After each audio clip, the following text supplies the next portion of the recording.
Easy to get into, hard to maintain. Yes, yes. Oh, oh, oh. I'll have what she's having. Heavens to Murgatroyd! I'll have what she's having. Oh my God!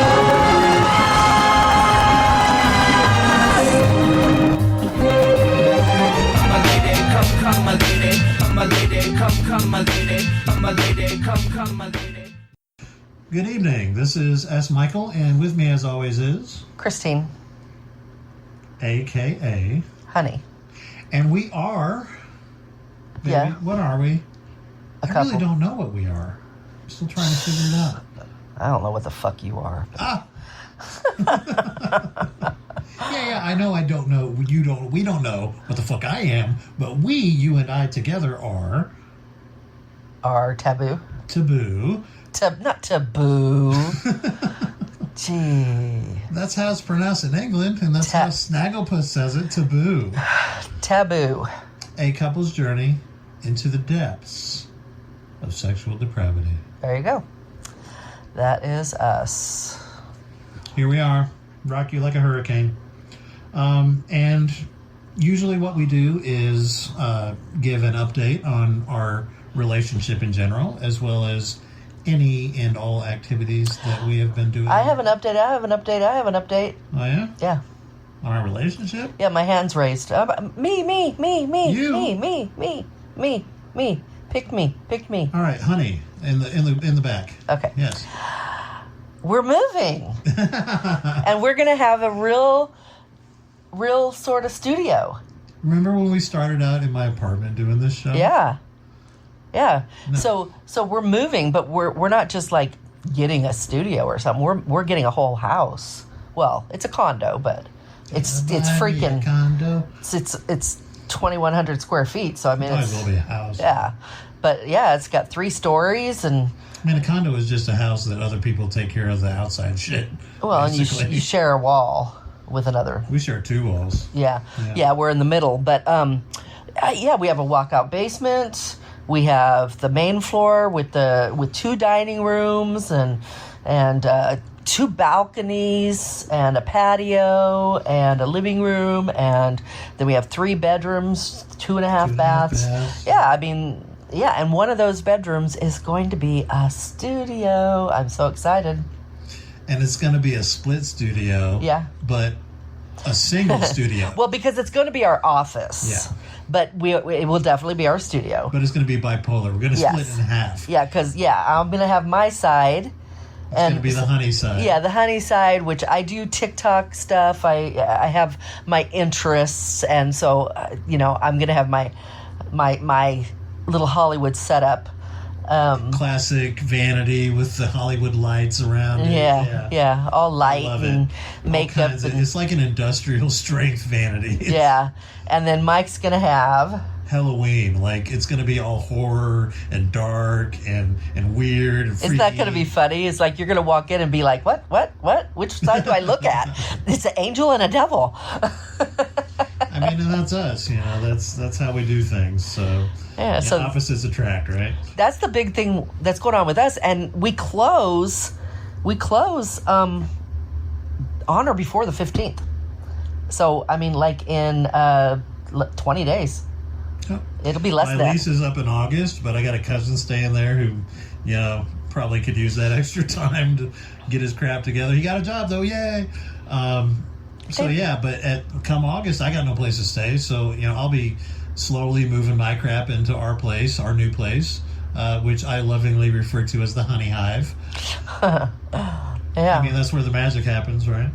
So that is the big news. And we will continue doing the podcasts, plural, all the way up until we move. It's not far. It's like 10 minutes down the road from the house I'm in now. So it's an easy move.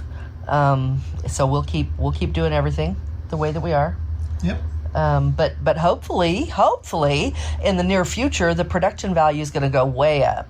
Yeah, I mean, we've already been adding little things here and there. We added an intro and an outro starting about, I guess, episode 9 or 10 or something.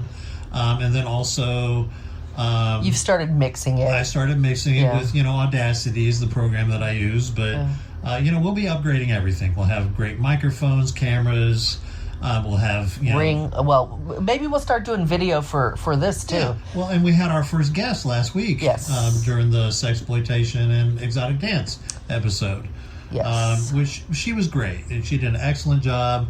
That was a fun show. And if you haven't checked it out, check out episode, I think 19 it was, with Jessa Jupiter Flux. And check out her movies and projects. What was it? JessaDoesItAll.com. That's where you can find her stuff. But it was fun, and we plan on doing a lot of things like that in the future. Yep. So that's our relationship update, and there's really not much going on besides center that. Of our relationship. Yeah, I'm still healing. We're still fucking. Well, yeah, of course. I still have one more surgery, but it'll probably be around July. Let's talk about this morning. You want to talk about this morning? I would love to talk about this morning. Talk about it. Well, yeah, because it's as central to our relationship is the fact that we fuck a lot. And I think that some of our listeners may want to hear about that sort of thing. No, it didn't involve any extra people or anything particularly kinky. No. But one of the things that helps us get by is the fact that we like to fuck a lot. And I have sworn an oath to Hunny that when I wake in the morning, should I find myself with morning wood, I shall insert said wood into the honey hive, into the honey pot, as it were. And that's what I sure hope they can't hear you downstairs. Right now, my son, daughter-in-law, granddaughter, and grandson-in-law all live in this house, and another granddaughter that's only 8 are all downstairs. It's a well-constructed home, though. I don't think they can hear us. I really hope He's got a really loud voice. I project, yes. I'm a But singer, anyway, yada, yes, yada. go ahead. Well, that's one of the nice things about moving, eh? Yes, thank God, yes. But yeah, so I basically swore to the gods that don't exist that if I wake up with morning wood, I'm going to fuck the shit out of her. So for the first time this morning, I said, all right, this is the beginning of the rest of our lives when it comes to the morning wood promise. He just made the promise is what he means for the first time. Not the first time he ever had it. No, we've had lots of morning sex, which is fun because you have morning breath, right? So you don't kiss and you kind of work around that shit. But the thing that I love about morning, okay, I'll get there. So I walked around to the other side of the bed. I put her hand on my cock, which was hard, of course, because that's what morning wood is. I must have been dreaming about her. And then she immediately, she didn't even hesitate. She immediately threw herself back on the bed, spread her legs, and I assumed the position, and she lubed herself up with spit, as she usually does. And if she has no spit, I'll do it myself, and I have. Yeah, in the morning, sometimes my mouth is it's dry. But it was enough. And there was enough very quickly. She gets wet very quickly, too, so it's nice. But yeah, we started fucking, and it didn't last very long. No. Which she likes. I do. I love it. I love it. Love it. Not because I don't like to fuck. No, she loves the idea that I'm so intoxicated and excited by her that I come quickly. I can't help myself. And it doesn't, I've said it doesn't need to happen that often. Just every once in a while. Yeah. It's part of your praise kink, which I fucking love. I mean, I celebrate that shit. So yeah, we both got off rather quickly. I got off twice. And one of the things I was going to say, one of the things that I love about morning sex is that neither of us has showered for at least 8 hours. And you can smell the funk, and you can smell the cum, and it's all very earthy, it's very primal, as you like to say. It's like we're two mammals, doing what mammals do. What is it like they do on the Discovery Channel? And I did not shower after we were done. I did wipe the cum off myself, but I was telling her a few hours later when I was at work, I said, I've been thinking about you all day, baby, because I can still smell you on me. I would pull my pants out and take a whiff and yep, I can still smell her on me. As soon as he walked through the door, he's like, I got to go take a shower. Can you imagine? Oh yeah, when I got home, yeah, for sure. Yeah, because that shit ferments after a while. But man, that first few hours after you fuck, just leave that shit on there. I'm telling you guys, like, it's so, like, the pheromones, like, it'll carry you through your fucking day. I believe that morning wood and morning sex exist for a fucking reason, which is to help you think of the whole reason that you're going to fucking work, which is your woman, right? So that you can fuck again. Yeah, I mean, that's right. Work to fuck another day. Yeah, it's like the cocaine commercial in the 80s. I snort coke so that I can go to work, so that I can buy more coke so that I can go to work. Right. Yeah. Well, I fuck so I can go to work so I can fuck. So, you know, guys, come on. Work with me here. Yeah. All right. But so that's our relationship in a nutshell. Obviously, we're both hypersexual. We love fucking. Relationships going well despite all of the hurdles and challenges we've been through. Yeah, and now we're going through more, and it's not me. No, and it's funny, like, and we've talked about where I'm at with my previous relationship. Yeah. I'm going through divorce, and those can get ugly. But there was good news this week. My ex finally agreed to potential mediation, so yay.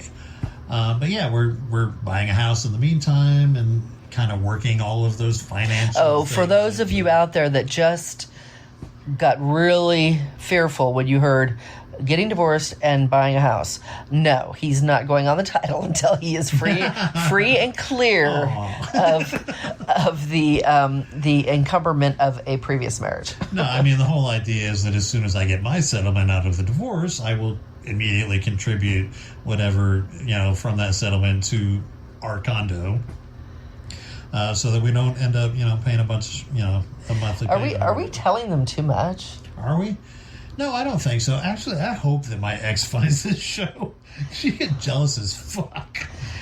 I have a healthy sex life now. It's fucking amazing. I recommend it to anyone. All right. I don't think we're telling too much about our sex life, about our financial life. Oh, well, it is what it is. Not only is it too much, but they don't want to hear it. Right? Yeah, why don't you just fucking tell me, like, your fucking bank account number while you're at it? Right. Here's my soch.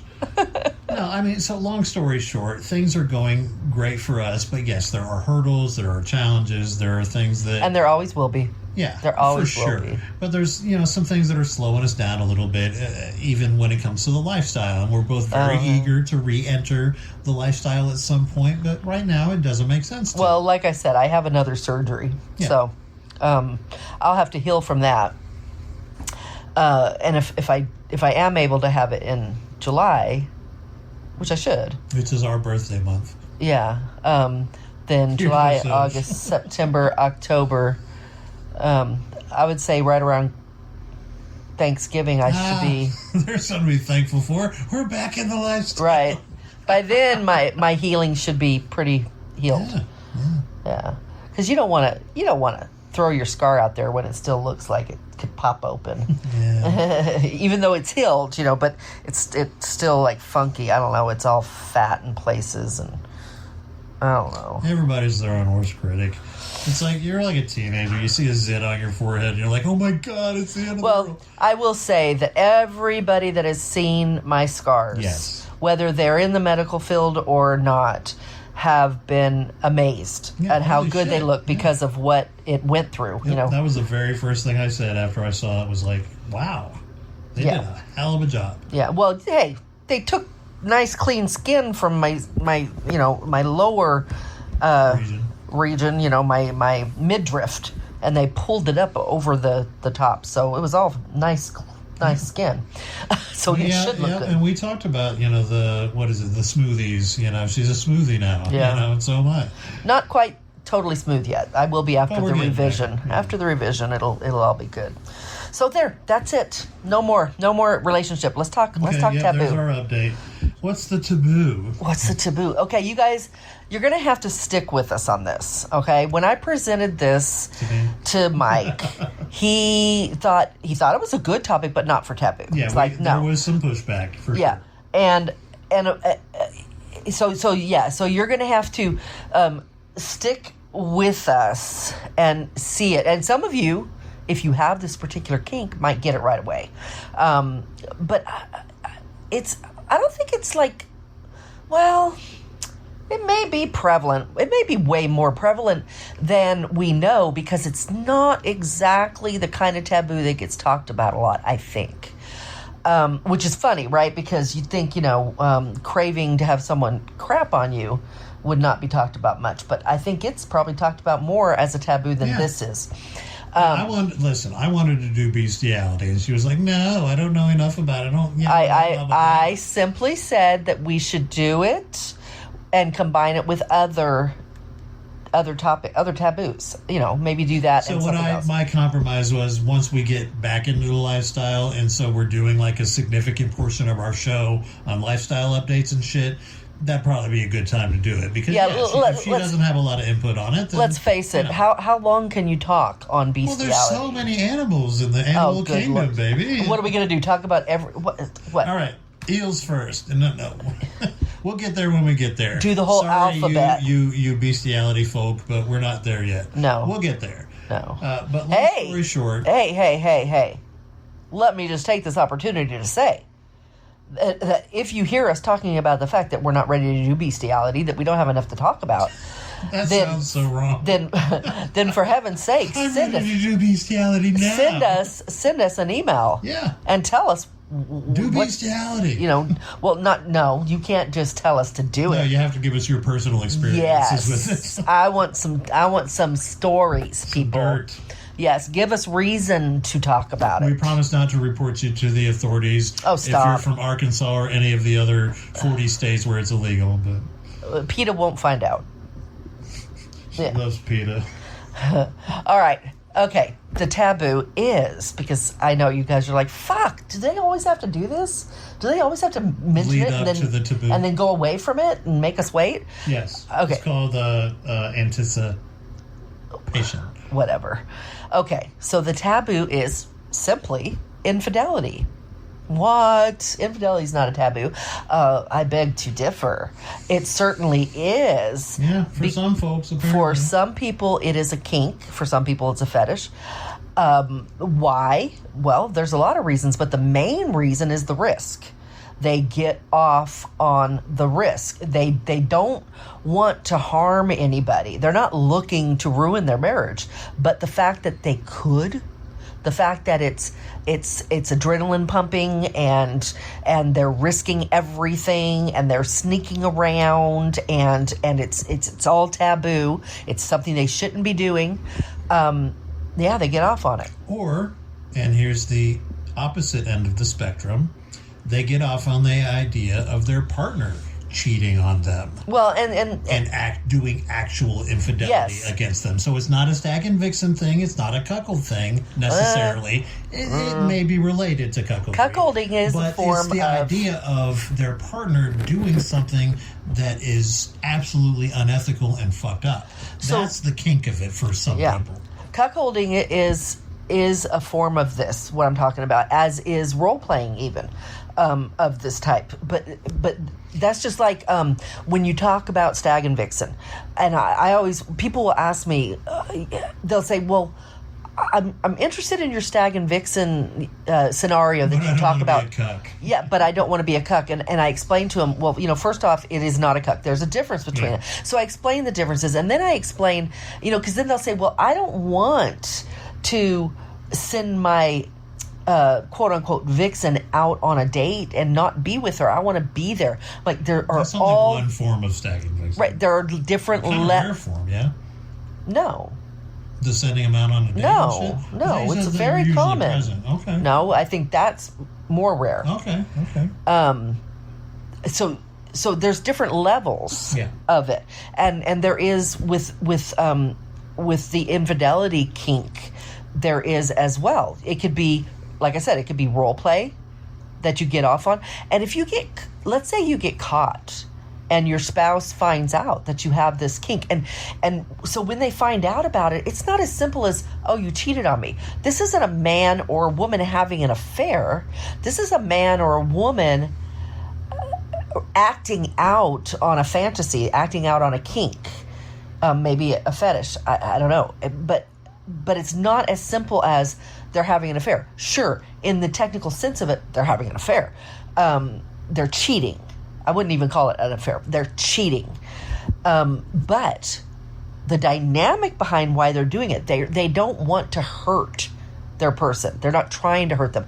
They have a kink that they find themselves needing to act on, even though it's dangerous, which that's kind of, the cornerstone of Taboo. Yeah. Is the danger of whatever you're doing. And so we always try to relate everything that we talk about to our own personal journeys sexually. And I will say that I am incredibly intrigued by Stag and Vixen. We've done it, a form of it. I am also intrigued by quote-unquote cuckoldry, threesomes, etc. We've done things like that. What we have not done, and we may never do, I don't know, we've definitely explored the fantasy together, is that we've talked about me coming home from work and she's doing shit to a dude on the couch when I walk in. Yeah. That is a form of infidelity. You didn't tell me about it. We've talked about it in the past, but you didn't fucking tell me you were going to do that. Right. And that excites me on a different level. And that is a form of infidelity kink. Right. And it's not the fact that she's fucking another guy. That's cuckoldry. It's the fact that she's doing something devious. It's the fact that she's rubbing it in my face, which is kind of a form of cuckoldry, but it's not even that. It's that she's enjoying herself without me, and also she had to have set the shit up herself. I had nothing to do with it, which again is kind of a form of cuckoldry. It's very related, but I'm not getting off on the fact that she's being pleased by another guy. I'm getting off on the fact that she went and did some shit without my ass, which behind is very your back. strange. Yes. And Well, we talked about it, but I didn't check in Right. and say, hey, remember what we talked. I just did Yep. it. So it's a form of doing it behind your back. And it's almost like I dare you to step over this line. And she may very well do that to me someday, and I won't have a good defense as to why I get upset if I get upset. You know what, though? We have talked about this at length, and what have I said?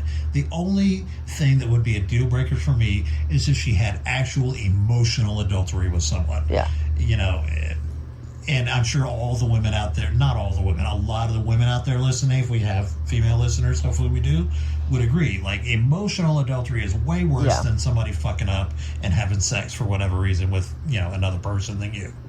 Yeah. Yeah. So, did you guys hear that? So, yeah, I mean, role play is one level of this type of kink.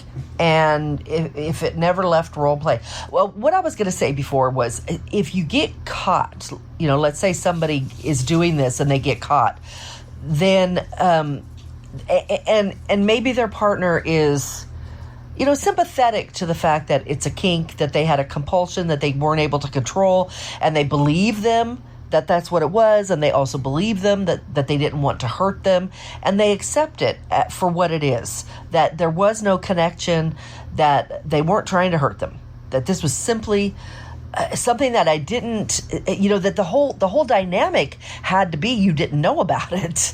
That's how this works. And I'm sorry that this is what does it for me, but that's the dynamic.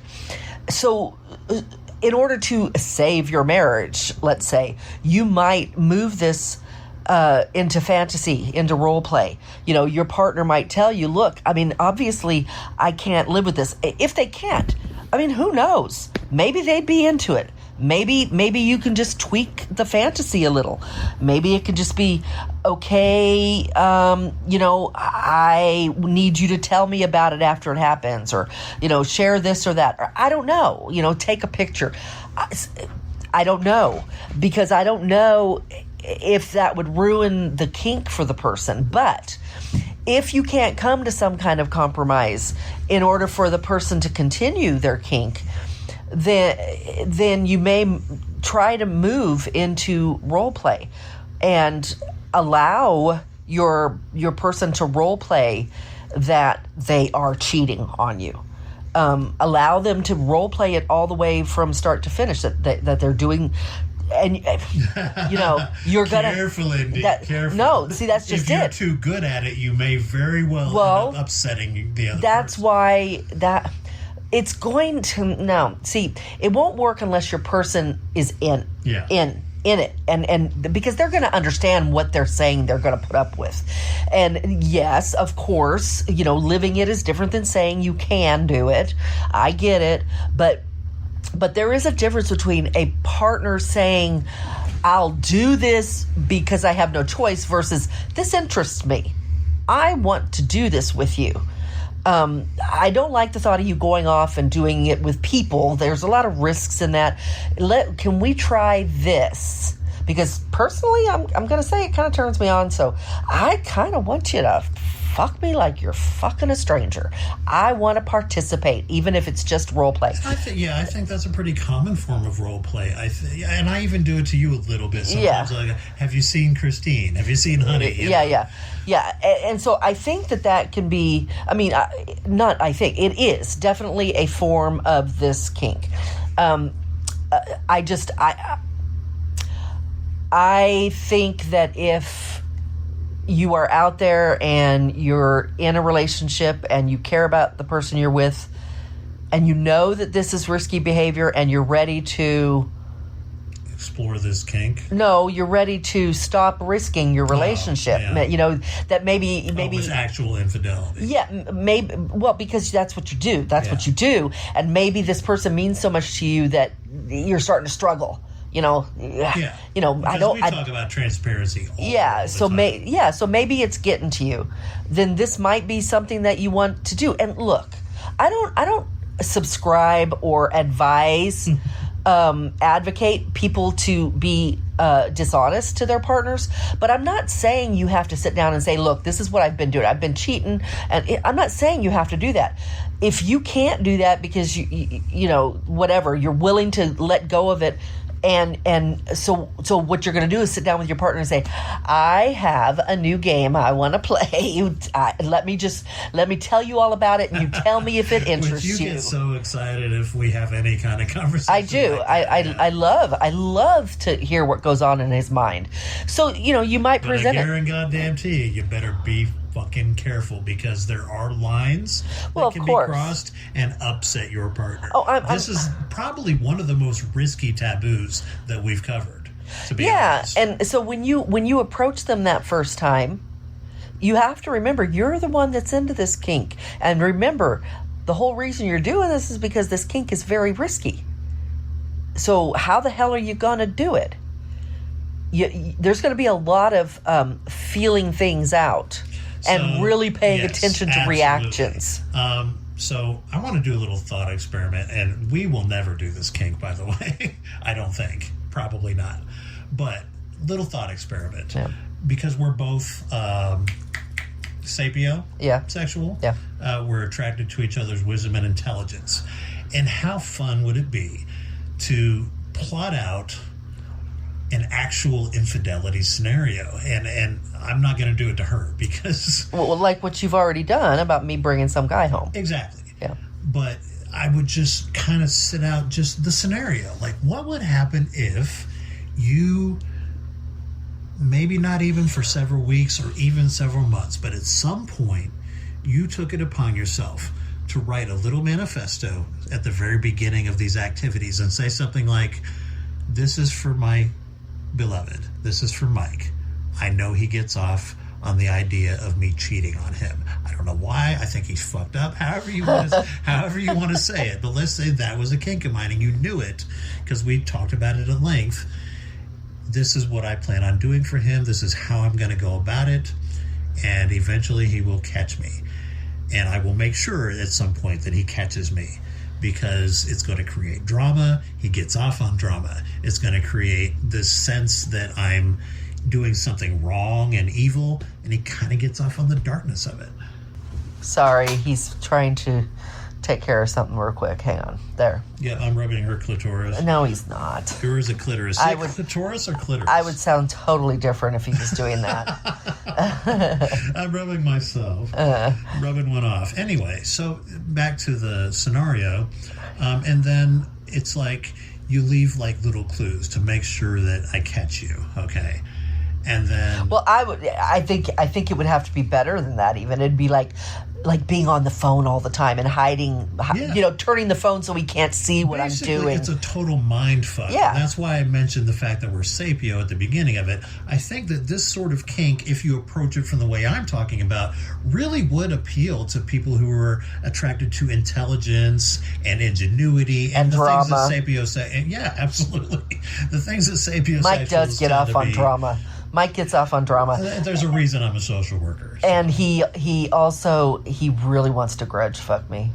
Oh, yeah. He really does. And so far he hasn't got to. And what better reason to grudge fuck somebody than you fucking cheated on me? What the fuck? Yeah. I'll show you. He would like to throw me down and I would like it too. Throw you down a time or two, woman. Not grudgingly though. No, it's because you're so pretty. Oh God.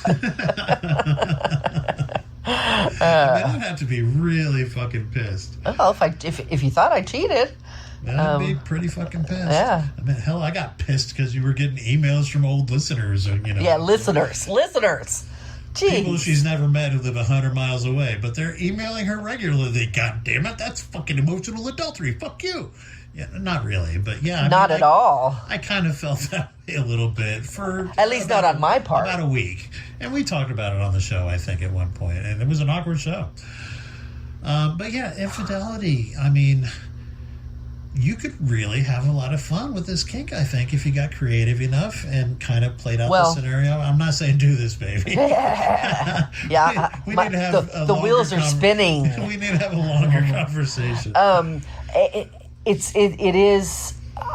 This is kind of crazy because what I'm going to say. Okay, this is kind of crazy, but I think it might be the most dangerous taboo. Could very well be, yes. Yeah. Because here's the thing. It sounded fun the way I was talking about her doing it, but spin that around. Oh, I would leave him so quick.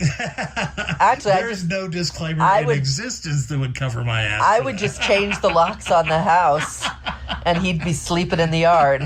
And even if she did it to me, it's funny. It's hilarious.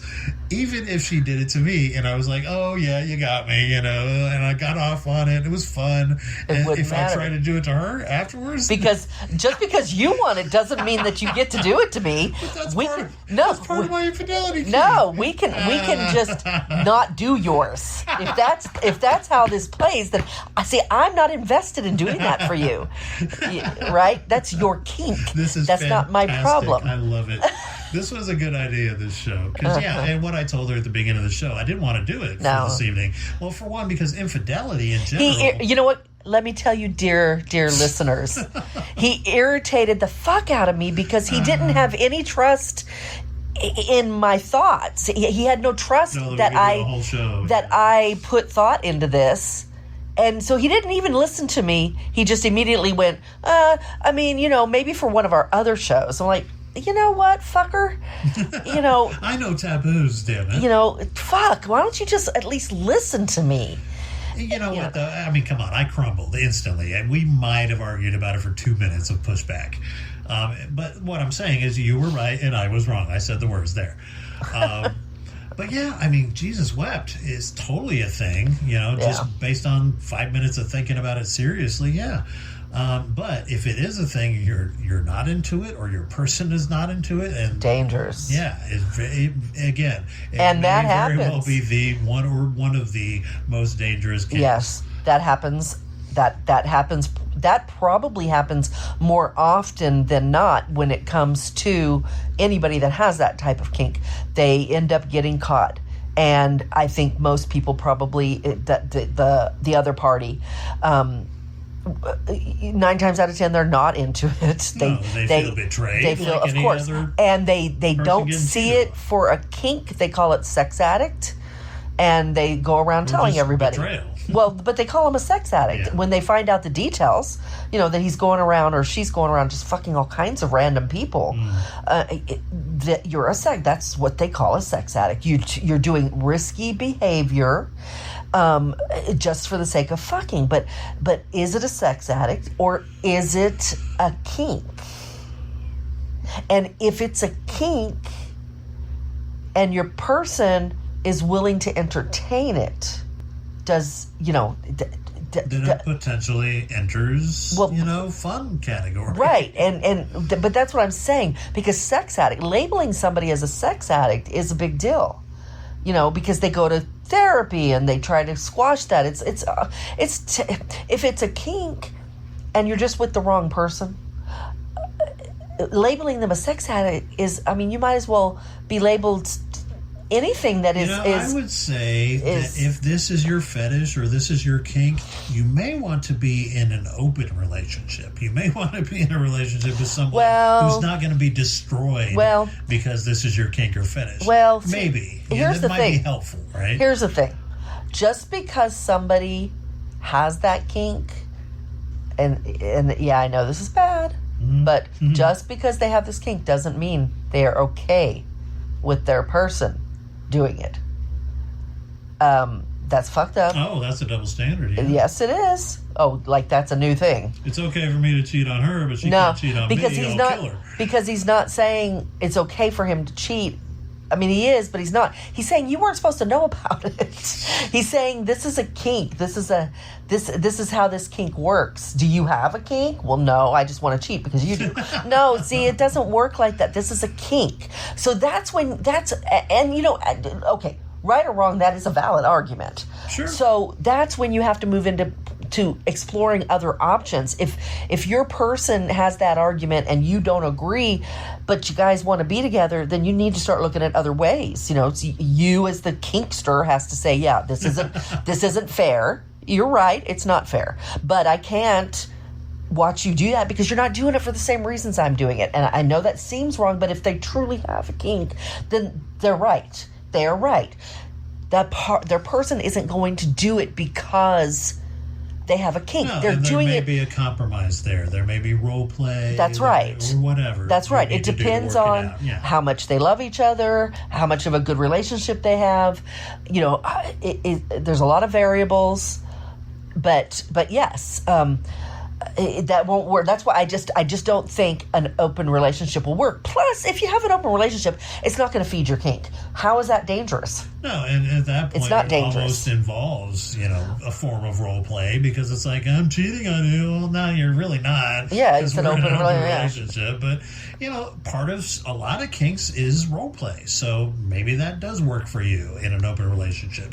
What I'm saying about open relationship is that there's less of a danger. And what we agreed on already is that this may be very well one of the most dangerous kinks. Okay, but you can't do that. Because what about a dude walking in and seeing his wife and killing the motherfucker that's fucking his wife because he's jealous? You can't do that, though.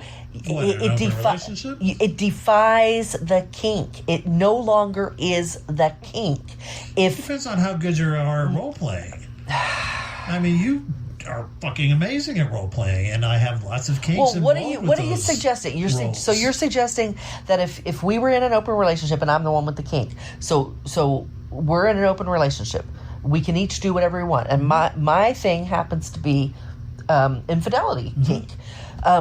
So you're suggesting that the way that I can create the danger part, because that's the only part that matters, is to role play that it's dangerous. Well, because even in open relationships, right, and I think you would agree with this, there's often boundaries discussed. There's often, here's how we're going to do this open relationship. Okay. I could see, it would be difficult, but I could see a compromise of if you're in an open relationship. I still just don't see how it would work. But me, it's acting, right? It's not that much of a stretch to act like we're not in an open relationship. I was going to say, if I role play that it's still dangerous, even though and then you role play that you're aghast when you catch me, then yeah, that's how that would work. Yeah. The whole thing would have to be role play. You would do your part to make me feel like I'm living dangerously, and I would do my part to convince myself that it's true. Well, you know what? I just had a thought. Oh. I think that maybe by season 3, we're in season 1, by the way. This is episode 20 of season 1. I think that maybe by season 3, you and I should start doing interviews with people at sex clubs and in Sexaholics Anonymous, and just talking about these things was actual, which you did it for years, Yeah. right? You know, having guests on the show and people write in and whatnot, Yeah. but actually going out there into the field and just asking people shit like, hey, what do you think about, you know, I would love to talk. role-playing, I would love infidelity? You know? I would love to talk to an actual infidelity kink. You know, somebody that has an infidelity If kink. that's your thing, and, dude. And ask them, would this work for you? Yep. Would that be a compromise that you think you could make work for the sake of your marriage? Because it is a dangerous kink. But or would you need to nope, it won't work for me. It's got to be actual infidelity. Yeah, it actually has to be infidelity. It actually has to be real danger for it to work. And I imagine there's going to be a fair amount I'm sure of people. there's some out there. Yeah. But here's my thing. You know, there are so many things that she and I fantasize about that it's hard for me to wrap my head around somebody who couldn't figure out how to make that work from a fantastical perspective. I mean, that's... You get as close as you possibly can to doing the actual thing. It's called selfishness. That's what it is. Well, you know, and some people get off on hurting others, right? Well, so it's almost but they will say it's not. almost a form of sadism because if you think about it, you know that if the other person finds out, they're going to be betrayed and hurt. Probably worse than if you But that's punched them not in the the fucking reason. face. That's not the. They're not doing it to elicit pain from that No, person. they're doing it for the danger. Right. The danger in their head, not the pain in their partner's head. And that's a fine line because you can't really have one without the other. Exactly. It's a risk. Right. It's And of very course, similar, and we talked about this earlier, it's very similar to other kinks. But here's the there's thing. a risk involved with here's the voyeurism thing, though. and With this, they don't. exhibitionism. With this, they don't plan on getting caught. That is not part of the game. The game is not to get caught, and that's the ultimate fantasy. No. The game is to not get caught because Well, they don't want to harm Right, but them. it's the risk that is getting them off. No, I understand, The but danger. So I that's understand. why I said exhibitionism is a great analogy. Yeah. Because the goal is not to get caught. I was just- the goal is to get right up to the line I of was- possibly getting caught. I was referencing the whole causing betrayal and pain to the other person. The person with the kink doesn't entertain that because in their mind they will I'm sure never. some do. Well, okay. They entertain it for the kink. They have to. Okay, so I mean, you have to follow this. For the kink, they have to consider. Oh my God, if she found out, it would be over. It would She'd be so devastated. That's right. So obviously, but that is the kink. They don't in their reality. They don't think they'll get caught. They will never get caught. They can't get caught because they would never harm their person like that. Period. So there's that line. There's the kink, and then there's their life, and never do they cross. They never expect to get caught. I would hope that would be the actual case in most cases of people who are into infidelity kink. However, as someone who has a slight, sadistic side to myself, and you know this about me, when you wince a certain way when we were fucking after your operation, that got me off a little bit because she's in a little bit of pain. They have an entire pornography segment online called Painal, where people are getting fucked in the ass and it hurts and they're crying and people get off on that shit. Painal. Painal rhymes with anal. You get it? And so I think there probably is in existence people who get off on the idea of hurting their significant other whoever they're with. There are. By betraying them. Yes, that's a different... By getting caught cheating and saying, see what I did to you? That is different. It is sadistic. But it is exists, sadistic. is what I'm saying. But that is... And it fits into exactly what we're talking about. That's not the kind of infidelity kink that I'm talking about, though. You know, I'm talking about the people who just really have a need to cheat. What I'm saying is we should explore the whole damn thing. Yeah. No, I know. And yeah, I am sure that exists. And you're right, that is connected to sadism. Yeah. It is a form of sadism. It is a form of wanting to inflict pain. They are not being unfaithful for the risk. They're being unfaithful for the pain that it's going to cause. Whereas the people who have infidelity kinks, that aren't sadistic, which are probably more prevalent, they Like I do said, it. I would hope. Yeah, they do it to risk. not really get caught, but they get off on the fact that they could. But they don't want to inflict pain. And if they got caught, they would be the person at the sex addict meeting because their wife was my like, God, I'm so sorry. yeah, I can't believe I exactly. did this to you. Exactly. She would never understand. I have a problem. Yeah, and she would never understand if he sat down and said, "It's a kink. I never intended to hurt." She wouldn't get it. She wouldn't understand. So what does he do? He does penance. He goes to therapy. He confesses his sins. Gets absolution. Right. Which this all goes back to what? What the fuck does this all go back to? Fucking compatibility. Get with the person that is going to get you. Get with the person that understands you on such a level that anytime you show them a new layer, they are okay with what it. What do we always talk about is the centerpiece of our relationship. Transparency. Absolutely. If you can't open yourself up to your partner about what it is that gets you off, honestly, if you're listening to this show, honestly, you probably should not be with that person unless That's right. you have some kind of NSA agreement or, some kind of understanding that I just do whatever I want. I don't care about you.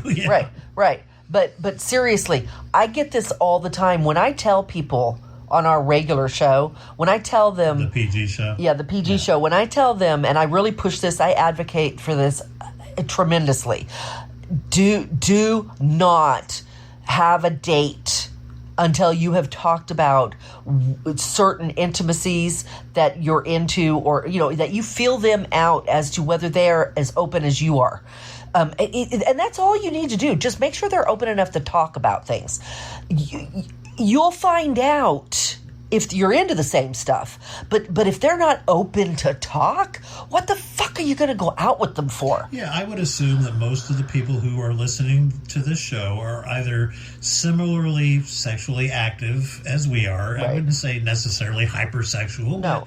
But they're interested in sex and sexuality, right? Or maybe you're just morbidly curious, right? Like, listen to these freaks, Right.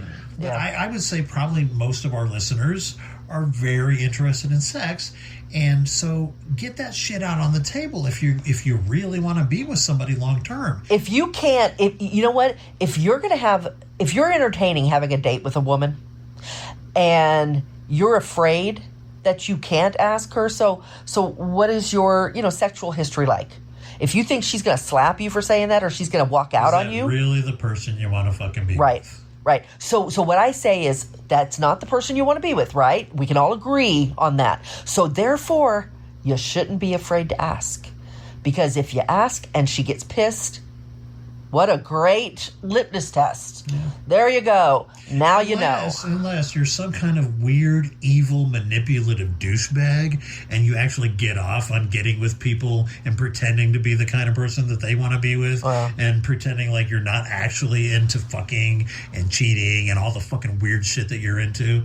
Don't fucking do that. That's like real evil shit, right? Yeah. Can we agree? I mean... And maybe that's your kink. If it is, I really want to hear from you because you could possibly be the most evil person I've ever met. Yeah, let's label that kink. That's sadism. And evil, yeah, it is. It's sadistic, yeah. You get off on sneaking behind other people's backs, hurting them, betraying them. Yeah, all things have different levels. They look different to different people and are still called the same thing. And that is sadistic. That is a sadist. Yeah, in Dante's Inferno, the lowest level of hell is reserved for betrayers, people who betrayed those who love them. So if you really actually want to betray someone and cheat on them and hurt them, guess what waits for you in the fucking afterlife? And yeah, it's funny. She's laughing because she knows I don't believe in God or the devil or any of that shit. Yeah, but it's in writing. It's a metaphor. It exists for a fucking reason. So there's always a little bit of truth behind myth and legend. So good luck with that shit. Listen, I get it. Okay, you cheaters out there, or not you cheaters, okay, but you people who are into this cheating kink or whatever, I am ashamed to admit that when I was 30 years old, I cheated on one of my exes with a girl who was 8 years younger than me, and it sucked. it ruined our fucking marriage for a long time, and it took us a long time to get it back together again, and it still ended up not working out. But why I'm bringing this up is because I get it. I remember having feelings of excitement that I was doing something different and strange and taboo. It really is a taboo, because if anybody had known what I was doing, they would have disapproved. And that's kind of the basic definition of a taboo. You're doing something naughty. You're doing something you shouldn't do. It's not mainstream. No, hell no. But I do remember having strange feelings of, oh, I'm getting away with something. You know? And you also, something else that goes with taboo, all taboos, you have guilt. You have fear, that you're doing something wrong. Yeah, there's a heightened sense of... There's a lot going on. Yeah, exactly. It's complicated. It's complex. And there's entire books written about what to do if you catch your spouse cheating, or what to do if you're thinking about cheating. I mean, and that's all worth looking into. It's all fascinating psychological shit. Okay, I want to check out a couple of books on what if cheating, infidelity, or whatever is your taboo.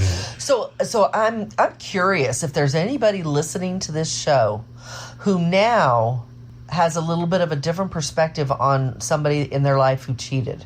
You know what I mean? If you think maybe they had an infidelity kink, and they weren't necessarily just a selfish ass. Yeah.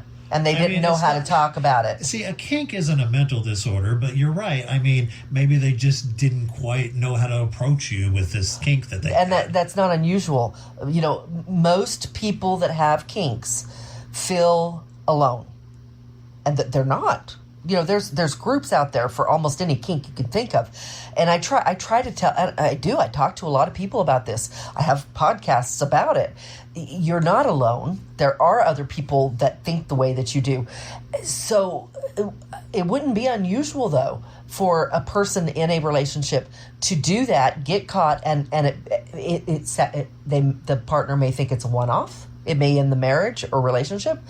They may never know, because the person that did it doesn't have the courage to be looked at the way they feel they'll be looked at, by admitting, I wasn't trying to hurt you. This is a kink. Do you know what a kink is?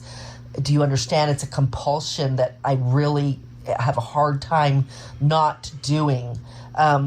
But I think a manipulative enough person could spin it that way. So I understand. You really have to sit your asses down and talk this shit through. Maybe even see like a sex therapist to help you. Yeah, we are not therapists by any means. No, I don't know that you need to go. I think I don't need. I think there is some probably manipulative ass motherfuckers out there that would say, "Oh, the only reason I cheated on you is because I have this kink. Well, here I can't help it. It's a kink." The thing that I'm saying is, if you do it right, this is not going to be one conversation. It's not going to be two conversations. This is not going to be a week of conversations. You are not going to agree to anything, probably even in months.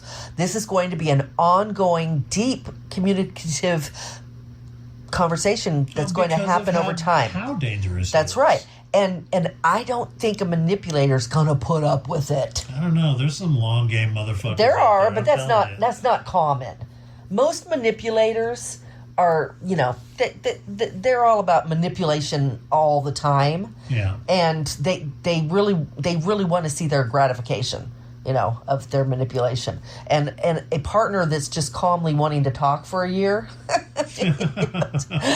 necessarily going to do it for them. Respect that length of the game. Yeah. So, but anyway, I don't know. I don't have a lot of faith in therapists. So, whatever. You do you. You want to go to therapy and let them try to say if one of you's lying? Go ahead. Sex therapists, so-called sex therapists, you do have to be careful, because there's so many out there that claim to be like sexperts, right? There's a lot of them. Hell, I went to school for 2 years to be a sexpert. There's a lot of them on YouTube, right? But then when you look into their actual credentials, a lot of them, most of them, don't even have a fucking bachelor's degree. So it's like, wait a minute. An actual therapist has at least a master's degree in, I think, 48 out of the 50 states. I'm going to say this. A so-called sexpert, these days, there are accredited schools that are not colleges, at least not the kind of college that you're thinking of. They are not it's like a universities. trade school almost. It is like a trade school, and they teach psychology, sexuality, and it is counseling, and they have to, it's very intense. And they even have to do like internships. It's big. I was in one of them, and I know how deep it goes. I haven't finished. I've still got 2 years of it left, and I don't think I'm gonna finish because it's fucking boring. I am not a higher education person. And science and math. I'm not. I would rather get my hands dirty and get out there and talk to people. It's just, I am a hands-on Lived experience. That's right. I'm a lived experience person. That's where my education comes from. And I love that. And I think that's one of the reasons she and I work so well together, because it's like, I don't know if you guys ever saw the Survivor episode where it was like millionaires. It was all millionaires, right? But half of the teams were self-made millionaires who hadn't graduated from college. The other half were the typical, I went to college, I learned got my degree, and then they did it like that way. And it ended up that the fucking non-college grads ended up fucking winning because most of their shit was based on life experience, which is so much more valuable than a fucking piece of paper, right?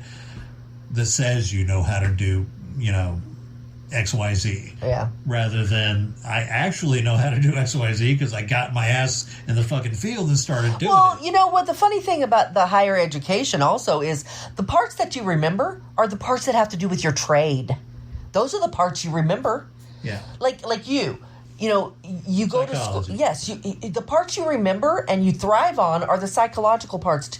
You don't care about the fucking statistics. You don't care about any of the math you took. Listen, you don't care about honest, that. I barely got through statistics. The only reason I did is because my daughter, who was a senior in high school at the time, helped me get through it because she was also doing statistics. And what do you use day to day? You use the trade part of it. Yeah. You use the part that's where everybody gets excited. I do have mad respect for those who actually do use real statistics. Well, sure. If you're a mathematician or you're that person that's figuring out all the statistical crap for the world, sure, you're needed. That's valuable.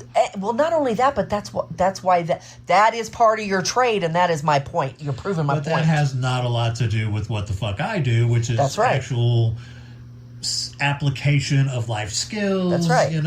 That's right. Picking up the pieces of broken relationships, all that sort of thing. We need the statisticians to say whether or not what I'm doing is actually fucking working, okay?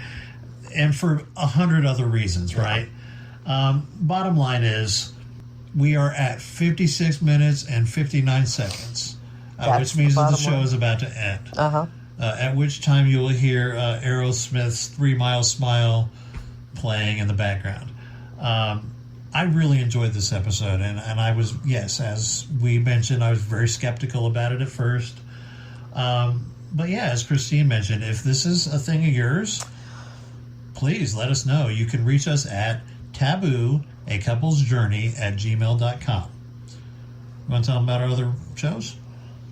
You guys know about the other shows. Do they? We have our put PG. Them in the description. Yeah, they're in the description every week. We have a couple of shows that haven't really got off the ground yet because of everything I've been going through, like my After Dark podcast is very, very slow going. But once we get settled and I'm settled... We have our studio and our new place. I'm going to get on a schedule, and I'm going to be hitting... I mean, we're already on a schedule with our Unfiltered PG show and with Taboo. And Mike is with his horror show, Shitless podcast. Scared Shitless. As far as, my others, those are going to be happening. Yeah. Yep. We're figuring them out. Honey Hive Productions is the name of our parent company, right? Yep. There is a Facebook page now for that. We've got websites, and that's slow going as well. We just developed that. Gosh, not even a month ago, and so we are putting podcasts under that production company, and we hope to get others. And yeah. But this is one of the big ones. We get a lot of very interesting mail from listeners. Yeah. Who have their own personal issues, often and usually related to the taboos that we discuss on this program. Yeah. Yeah, so if you found anything interesting in this particular episode, feel free to either leave a comment on the channel. The YouTube channel, or you can email us. And all the contact information will be in the description of the episode. So we hope to hear from you. Yeah, and till next time, best of luck to you in all your sexual adventures. Yep, have fun, but be safe.